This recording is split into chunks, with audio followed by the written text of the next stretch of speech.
जय हिंद दोस्तों, रक्षित खन्ना के इस चैनल में आपका स्वागत है। दोस्तों, आज के इस वीडियो में मैं आपको 4 इंपॉर्टेंट इंफॉर्मेशन दूंगा। चलते हैं पहली इंफॉर्मेशन की तरफ।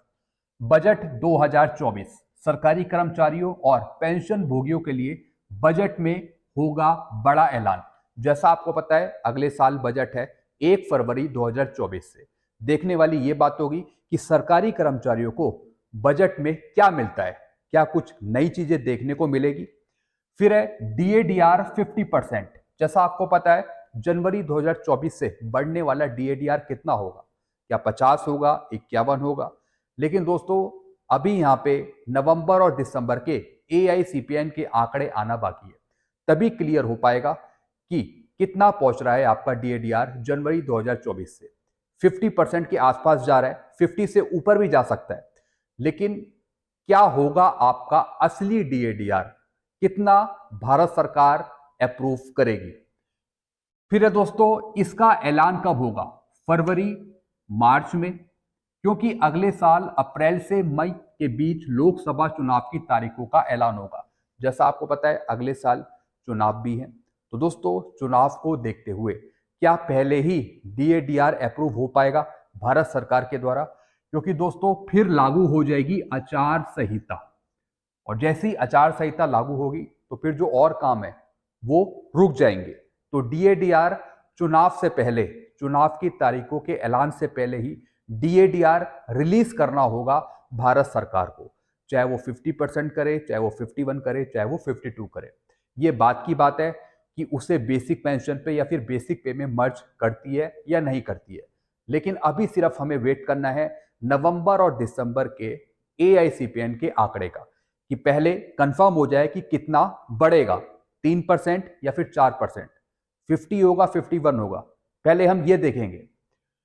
तो दोस्तों, जो 50% डीएडीआर का ऐलान है या फिर कितना भी पहुंचेगा, उसका ऐलान है कि कब होगा, फरवरी मार्च में या फिर अप्रैल या फिर मई में, क्योंकि दोस्तों उस टाइम चुनावी माहौल होगा, तो उससे पहले करना जरूरी है। चलते हैं दोस्तों अगली इंफॉर्मेशन की तरफ। 1 फरवरी 2024 को छठी बार बजट पेश होगा। केंद्रीय वित्त मंत्री द्वारा सरकार वोट बैंक भुनाने के लिए सैलरी क्लास अलाइन कर सकते हैं। यानी दोस्तों, बजट में कुछ खास पेशकश हो सकती है सरकारी कर्मचारियों के लिए, क्योंकि दोस्तों फिर चुनाव है, तो चुनाव के माहौल को भुनाने के लिए कुछ ना कुछ फैसले लेने होंगे बजट सत्र में। दोस्तों, बजट में सरकारी कर्मचारियों को लुभाने के लिए क्या फिर से टैक्स स्लैब चेंज होगा? दोस्तों, टैक्स स्लैब तो मुश्किल है चेंज होना, क्योंकि अभी नया टैक्स स्लैब आया था। लेकिन नया टैक्स स्लैब अब नहीं आएगा इस बजट सत्र में। स्टैंडर्ड डिडक्शन जो है उसकी लिमिट बढ़ाई जा सकती है, यानी 50,000 से 1,00,000 रुपए हो सकती है। जो पेंशनर का स्टैंडर्ड डिडक्शन या फिर सर्विंग एम्प्लॉय का स्टैंडर्ड डिडक्शन कट रहा है उसकी सैलरी में से, जो 50,000 माइनस किया जाता है, तो उसकी जगह 1,00,000 हो सकता है। तो इससे होगा क्या कि जो आपका टैक्स ज्यादा बन रहा है वो फिर और कम बनेगा, क्योंकि आपकी टोटल सैलरी में से 50,000 या फिर 1,00,000 माइनस होता है। तो दोस्तों, स्टैंडर्ड डिडक्शन की जो लिमिट है वो 1,00,000 हो सकती है।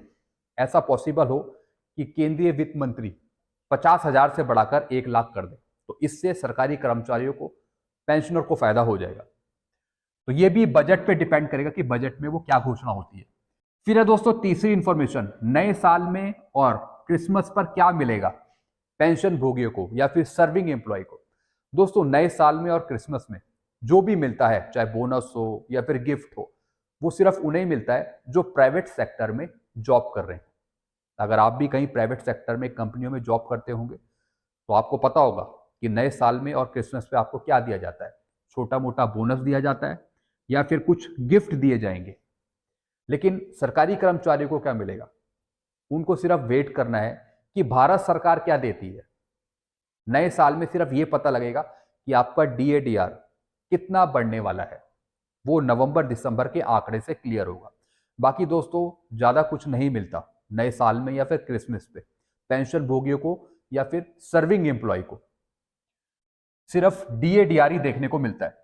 फिर है चौथी इंफॉर्मेशन, कोरोना के नए वेरिएंट ने मचाया हड़कंप, केंद्र सरकार की एडवाइजरी, कर्नाटक सरकार ने बुजुर्गों के लिए मास्क लगाना अनिवार्य करा।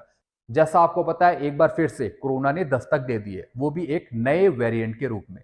तो दोस्तों केंद्र सरकार की तरफ से एक एडवाइजरी आई है जिसमें कर्नाटक सरकार ने ये आदेश दिए कि जिनकी एज 60 से ऊपर है या फिर बुजुर्ग है वो मास्क जरूर लगाएं, जब भी कहीं जाएं तो मास्क पहने और भीड़ भाड़ वाले इलाके से बचें, क्योंकि दोस्तों नया वेरिएंट आपको नुकसान पहुंचा सकता है और धीरे धीरे ये बढ़ रहा है। तो इसकी रोकथाम के लिए केंद्र सरकार ने या फिर कर्नाटक सरकार ने एडवाइजरी जारी करी है ताकि आप सुरक्षित रहें, सेफ रहें। तो दोस्तों ये कुछ इंफॉर्मेशन थी जो मैंने आपको समझाई। बाकी आप क्या समझते हैं नए बजट को लेके, अगले साल में क्या नया होने वाला है, आप नीचे कमेंट कर सकते हैं। वीडियो आपको अच्छा लगता है वीडियो को लाइक करें और इस चैनल को सब्सक्राइब कर सकते हैं। Thank you so much.